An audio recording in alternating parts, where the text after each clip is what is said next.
प्यारे बच्चों नमस्कार। मैं कृष्णकांत त्रिपाठी अपने चैनल में आपका स्वागत करता हूं। कक्षा 12 गणित में हम लोग पढ़ चुके हैं प्रश्नावली 1.1 और प्रश्नावली 1.2 के उदाहरण पढ़ रहे हैं, जिसमें 11 उदाहरण हमारे हो गए थे। आप देखते हैं 12वां उदाहरण। सिद्ध कीजिए कि नीचे परिभाषित फलन f such that n to n, मतलब फलन नेचुरल नंबर से नेचुरल नंबर में परिभाषित है। एकाकी तथा आच्छादक दोनों ही है। फलन कैसे परिभाषित है? एफ एक्स बराबर एक्स प्लस 1 यदि एक्स विषम है और एक्स माइनस 1 यदि एक्स सम है। तो इसको हमको एकाकी तथा आच्छादक दिखाना है। तो हमारा प्रांत भी क्या है? नेचुरल नंबर है और सहप्रांत भी नेचुरल नंबर है। तो एकाकी सिद्ध करने के लिए हमको क्या दिखाना होगा? एफ एक्स वन बराबर एफ एक्स टू अगर लें तो एक्स वन बराबर एक्स टू आ जाए। तो अगर पहले हम ले लेते हैं, यदि एक्स विषम है तो एफ एक्स बराबर क्या है हमारा? एक्स प्लस 1 है ये।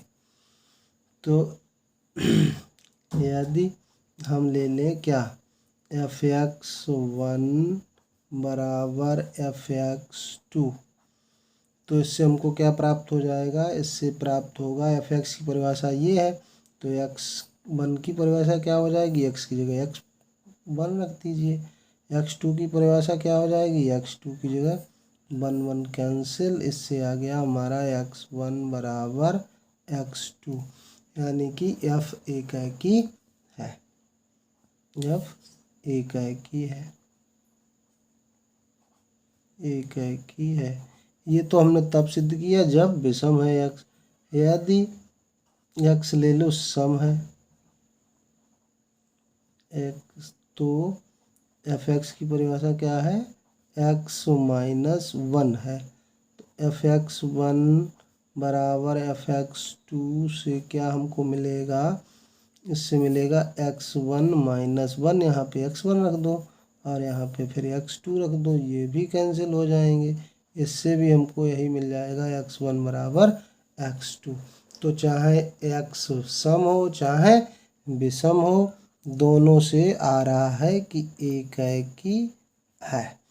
आप देखिए परिभाषा हमारी है, यदि एक्स विषम है तो एफ एक्स बराबर एक्स प्लस 1।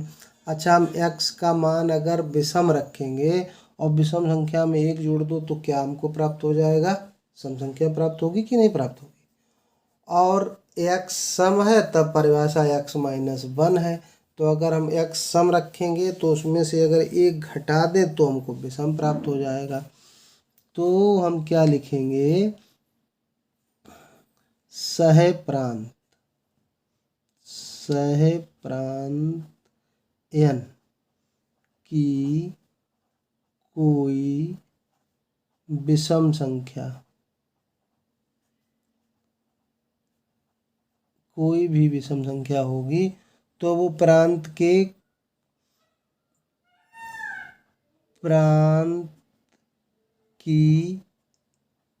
किसी न किसी सम संख्या,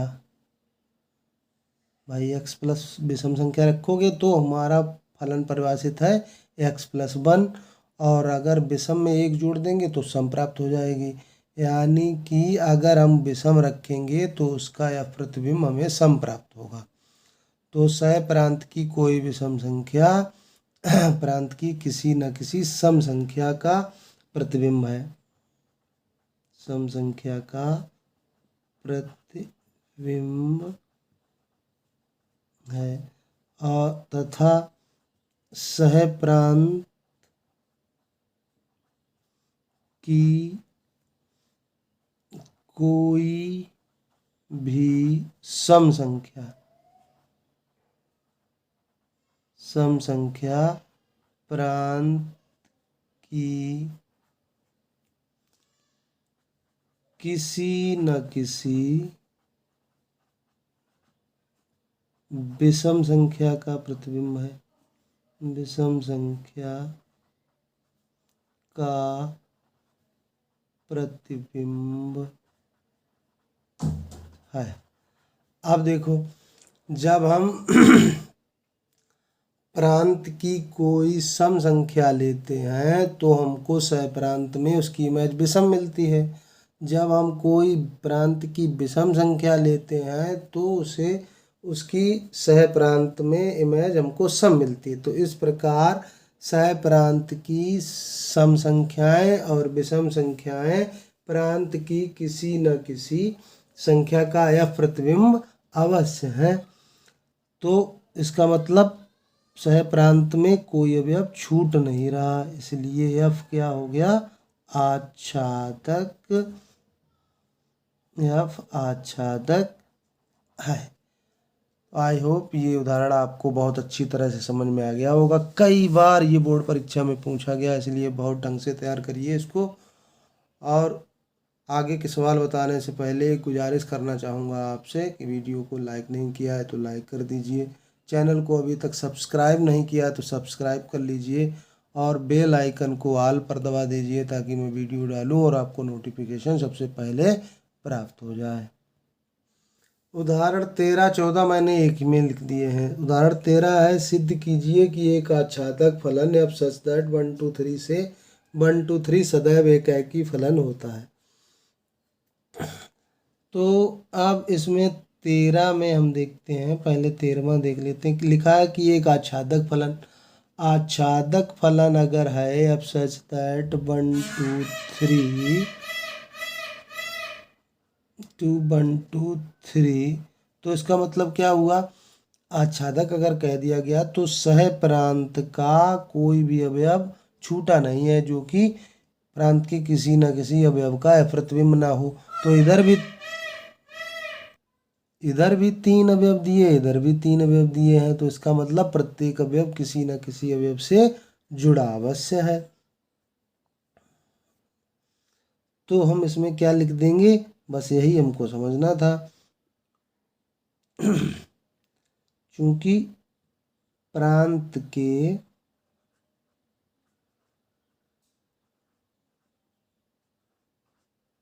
तीन अवयव एफ के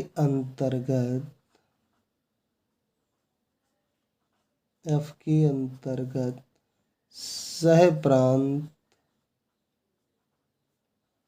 के,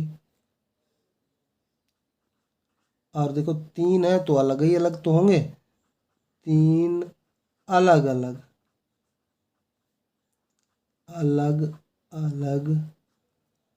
अवयवों से संबंधित होंगे, अवयवों से संबंधित होंगे। जब अलग अलग अवयवों से संबंधित होंगे तो एफ क्या हो जाएगा,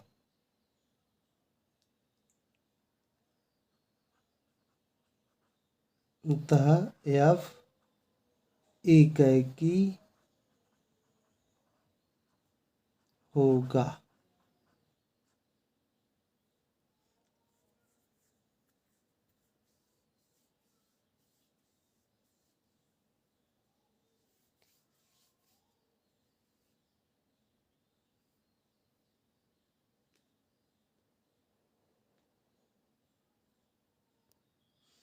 ये आपको बात समझ में आई कि प्रांत में 3 अवयव हैं और सह प्रांत में भी 3 अवयव हैं।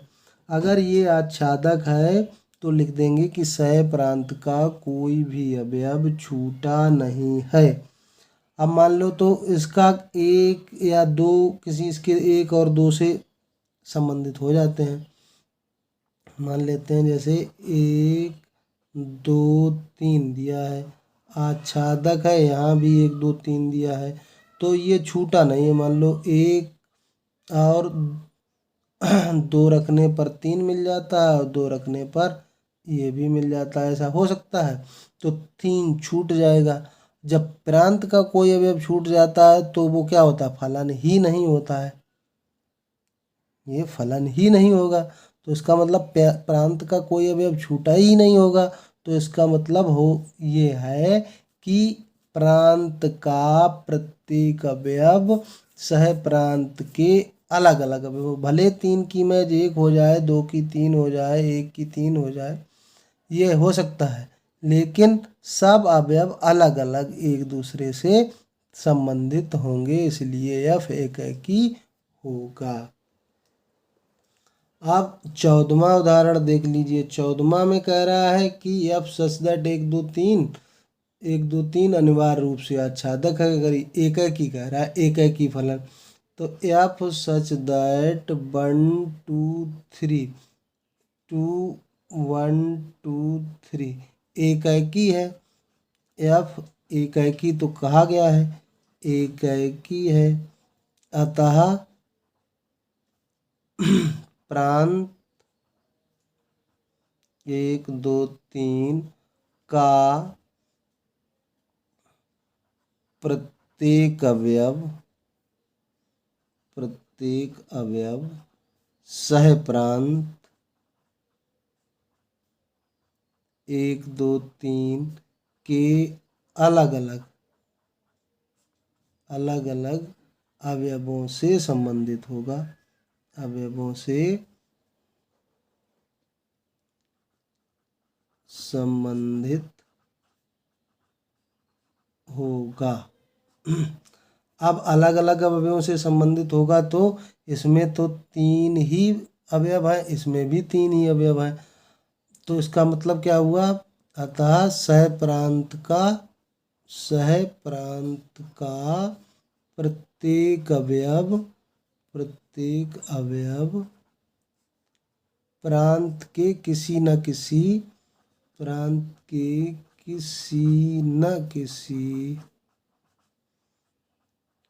अवयव का f प्रतिबिंब अवश्य होगा, f प्रतिबिंब अवश्य होगा।